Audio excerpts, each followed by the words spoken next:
I've been using the iPad mini 6 for the past year, and here are 3 things I love about it and 3 that I hate about it. Make sure to stay to the end for recommendations. Now, before we start, the title does say 3 things I hate. Hate's such a strong word, and I don't want to be misleading. It's more like 3 things I'm strongly, passionately dislike that I wish Apple would fix, but they never will. But that didn't work as well for a title. Now, I've had a range of feelings about this device. After 1 month, I hated it, but 3 months later, it had become one of my favorite devices, and it still is. Now, we're gonna change it up. We're not gonna do all the likes and dislikes separately. We're gonna do love, hate, till we get through it. The first thing I love about the iPad mini is the design. It's ultra portable and compact. That's the reason why you buy an iPad mini. It's a perfect size for jobs that require carrying around a tablet. If you need to take notes, fits into any bag. It fits into certain pockets. With its size, it feels more like a Kindle, so it's great for reading a book, for watching videos, for taking notes. I like using the folio cover because it keeps it nice and compact, but if I sit down to read, I take that off, set it aside, and feels like I'm holding a Kindle. But the smaller size is not for everyone. Depending on the apps you're using, icons may be too small.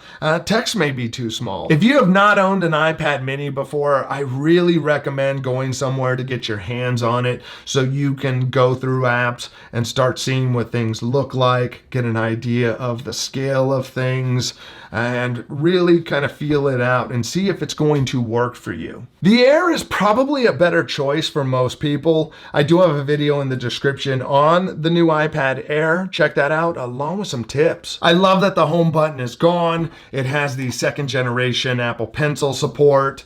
The fact it has USB-C, no more Lightning on there. Fortunately, it's not Thunderbolt.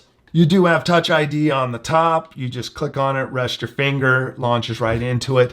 I do miss Face ID. Yeah, I really like Face ID.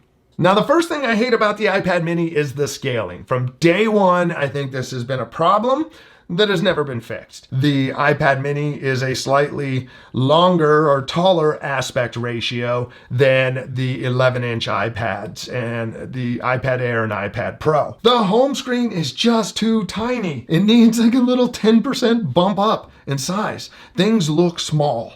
And I get it, it's a small tablet, but it's just how much space around the edges, especially when compared to a full-size tablet. It just feels like it needs its own attention. It's scaling this down to here just makes widgets too small, makes text too small.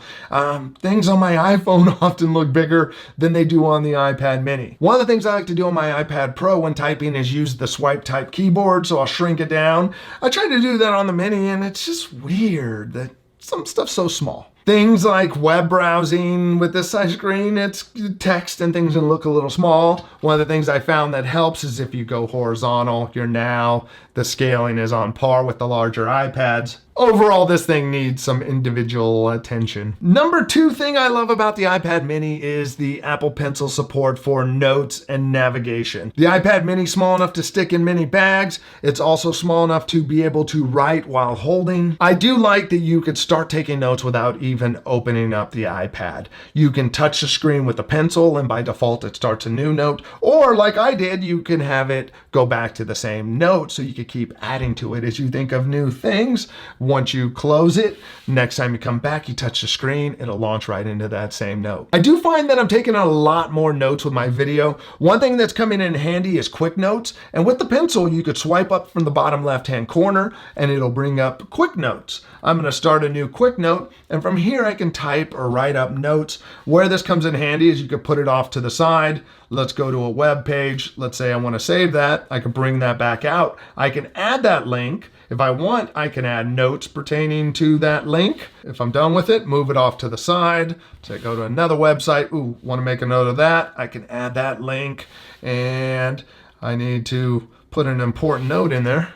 Wow, that's horrible. You can move it off to the side. You can have multiple note pages going at the same time. Really handy. I am finding that I'm using the pencil a lot more for screenshots. You swipe up the bottom left-hand corner, it takes a screenshot. You can mark up that screenshot if you want, and then choose to save it to your files or your photos or delete it. This pencil definitely comes in handy with certain apps like this one where icons start to get pretty small. Now the next thing I hate about this device is that it doesn't have an M1 chip in it. It has the A15 Bionic chip. Before we continue the video, know that I filmed this before Apple announced their latest M2 iPads. So when I refer to the M1, the same thing would apply to the M2, which are a minor upgrade to the M1s.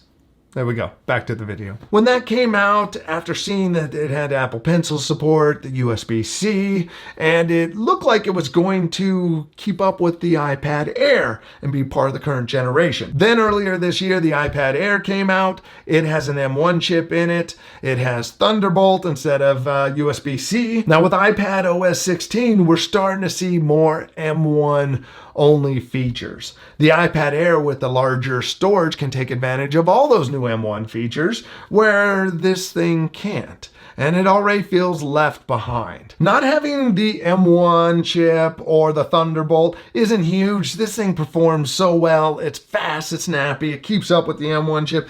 It's just the idea that it's being held back. You want the smaller, more compact size. It'd be nice if you got the specs of the Air. And I don't know, maybe we'll see an updated M1 version this year. Ideally, I'd love to see a Pro version so we get the better features of the Pro lineup. At least let's keep it matched up to the Air. One of the biggest things I love this thing for is media. It is a great size for that. You know, like I said, I use the smart cover.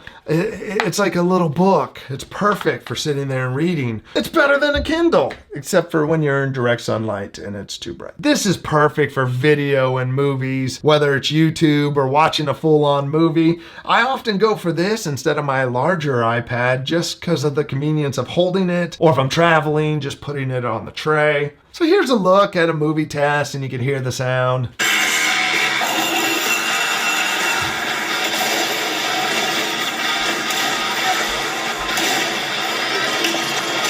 Now just for a little fun, this is the video image next to the MacBook Pro.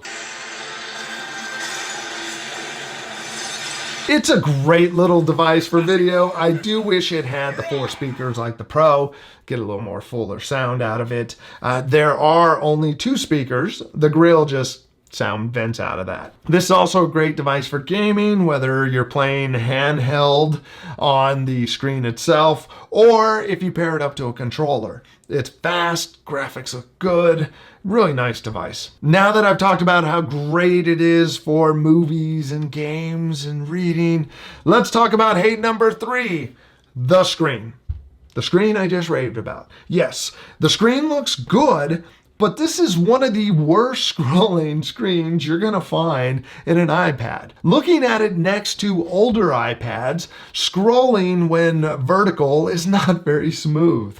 And that is because of a hardware change Apple made with this device. When the iPad's vertical, if you place it next to another iPad, scroll and you'll see a waviness there. That's referred to as jelly scroll. You're not gonna see it in most cases. You have to look for it.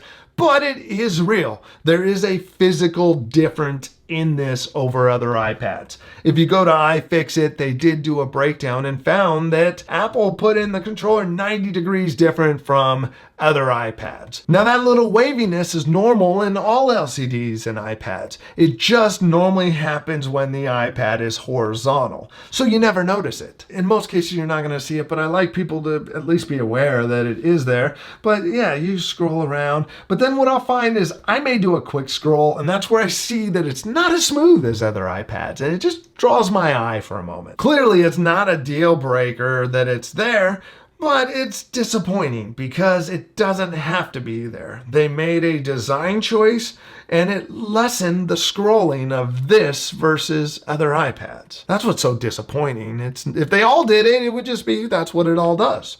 But this does it differently. I really love the iPad mini. It's the first device I want to go for. I really do wish they had a Pro version so it had a better screen, better sound. I wish it had a little keyboard. I'd even learn how to type on one of those. But realistically, it's going to be too small for a lot of people. The iPad is really more designed for this larger size. You start to see sacrifices when you scale down, and then you go larger and it's too too big. So this is kind of this sweet spot in that 11-inch zone. Now the Mini doesn't have the M1 chip. Who knows what kind of impact that's going to have on the future, if you're going to miss out on different features. But I think it's good to know because iPad OS 16 is coming out, and I would hate for you to buy one of these and realize there's a feature you don't get because it's M1 only. Not having the M1 chip doesn't bother me too much because I do use a separate iPad Pro, but if it's your only device, something to think about. Now, if you're nervous about going smaller, don't be. It'll be fine. No, that's not necessarily true. You may absolutely hate it. This may be too tiny for you, and you might be very disappointed in it. So I highly recommend going somewhere, trying to get your hands on it, stay in the store for a half an hour, play with it, and see if it's right for you, because it's not cheap.